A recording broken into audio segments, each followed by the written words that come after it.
Terror no Parque. Uma cidade em pânico. São Paulo, Brasil. Uma metrópole vibrante, repleta de vida. Mas, na madrugada, uma sombra de terror se abateu sobre a cidade, emanando dos recantos escuros do Parque do Estado, o maior parque público da cidade. Rumores de um maníaco do parque se espalharam como fogo em palha, cada descoberta macabra alimentando as chamas do medo. Entre 1998 e 2000, o parque, antes um santuário para amantes da natureza e corredores, se transformou em um campo de caça para um predador. O reino de terror do maníaco deixou uma cicatriz indelével na cidade, um lembrete arrepiante da escuridão que pode se esconder nas sombras até mesmo das cidades mais vibrantes. A figura sombria. Vislumbres de um monstro. Francisco de Assis Pereira. O próprio nome causa arrepios na espinha de quem se lembra do reino de terror que ele desencadeou. Mas antes de sua captura, ele era um fantasma, um sussurro no escuro. Testemunhas se apresentaram com descrições fragmentadas, suas memórias turvas pelo medo e trauma. Alguns se lembravam de um homem de estatura mediana, cabelos escuros e aparência comum. A falta de uma descrição concreta só aumentava o terror, transformando o maníaco em uma figura camaleônica, capaz de se misturar em qualquer multidão. Essa capacidade de se mover despercebido pela sociedade o tornava ainda mais aterrorizante, um monstro escondido à vista de todos. Campo de caça. Parque do Estado, um playground macabro. O Parque do Estado, com sua vasta área verde e trilhas isoladas, deveria ser um santuário. Em vez disso, tornou-se um campo de caça para um predador. A imensidão do parque, com sua vegetação densa e cantos escondidos, forneceu a cobertura perfeita para os atos sinistros do maníaco. Ele escolhia cuidadosamente suas vítimas, muitas vezes se aproximando com uma falsa sensação de amizade, atraindo-as para o interior do parque com promessas de atalhos ou vistas panorâmicas. A descoberta do primeiro corpo causou uma onda de choque na cidade. À medida que mais corpos surgiam, um padrão horrível começou a emergir. Modus operandi. Crueldade calculada.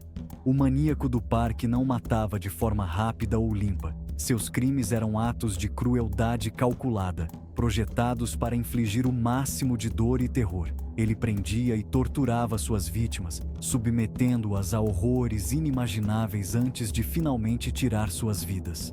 Sua arma preferida era frequentemente uma faca, usada para infligir inúmeras feridas, cada uma delas um testemunho de sua natureza sádica. Muitas vezes, elas eram posicionadas, seus corpos exibidos em uma grotesca paródia da vida. O modus operandi do maníaco não era apenas tirar vidas, era sobre quebrar espíritos, sobre deixar uma marca inesquecível de terror, tanto em suas vítimas quanto na própria cidade. Desejos perturbados. Desvendando a motivação. O que levaria um homem a cometer atos tão hediondos? A pergunta assombrava investigadores e o público. Especialistas em perfis psicológicos sugeriram uma mistura complexa de fatores.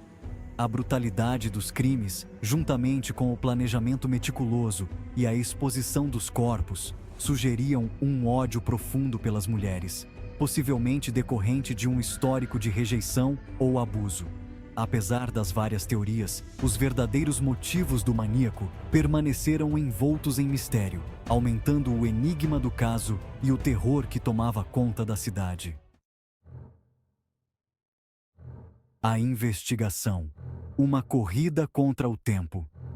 A cada dia que passava, a pressão sobre a polícia para capturar o maníaco aumentava. O escrutínio da mídia era implacável, o clamor público ensurdecedor. Uma força-tarefa especial foi montada, dedicada exclusivamente a caçar o assassino e levá-lo à justiça. Os investigadores trabalharam incansavelmente, seguindo cada pista, por menor que fosse. Eles vasculharam boletins de ocorrência de pessoas desaparecidas, entrevistaram potenciais testemunhas e examinaram o parque em busca de qualquer fragmento de evidência que pudesse levá-los ao assassino evasivo. Cada dia que o maníaco permanecia solto, o risco de outra vida inocente ser perdida aumentava.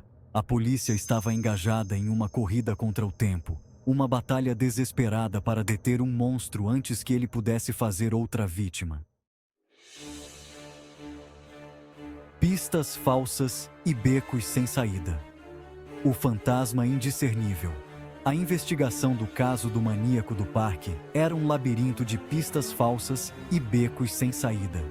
O maníaco, ao que tudo indicava, estava sempre um passo à frente, um fantasma que desaparecia no ar. Toda vez que a polícia pensava que estava se aproximando, a trilha esfriava. Testemunhas, traumatizadas e com medo, forneciam relatos conflitantes.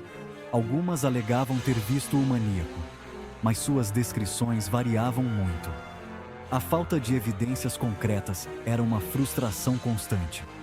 O maníaco era meticuloso em encobrir seus rastros, deixando pouco para trás que pudesse identificá-lo. A virada no caso. Uma correspondência de DNA. Quando toda a esperança parecia perdida, uma virada no caso surgiu de uma fonte inesperada. Uma amostra de DNA coletada de um suspeito em um caso de agressão não relacionado correspondeu ao perfil de DNA coletado nas cenas do crime do maníaco. Finalmente, os investigadores tinham um nome: Francisco de Assis Pereira. A notícia da correspondência do DNA trouxe uma onda de esperança para a investigação. A polícia agora tinha um alvo tangível, um rosto para dar ao pesadelo que assombrava São Paulo há tanto tempo. Com vigor renovado, eles lançaram uma caçada humana em grande escala por Pereira. Captura e confissão. Desmascarando Francisco de Assis Pereira. A caçada humana por Francisco de Assis Pereira culminou em uma prisão dramática em janeiro de 2000. Agindo com base em uma denúncia, a polícia o rastreou até uma pequena cidade nos arredores de São Paulo, onde ele estava escondido.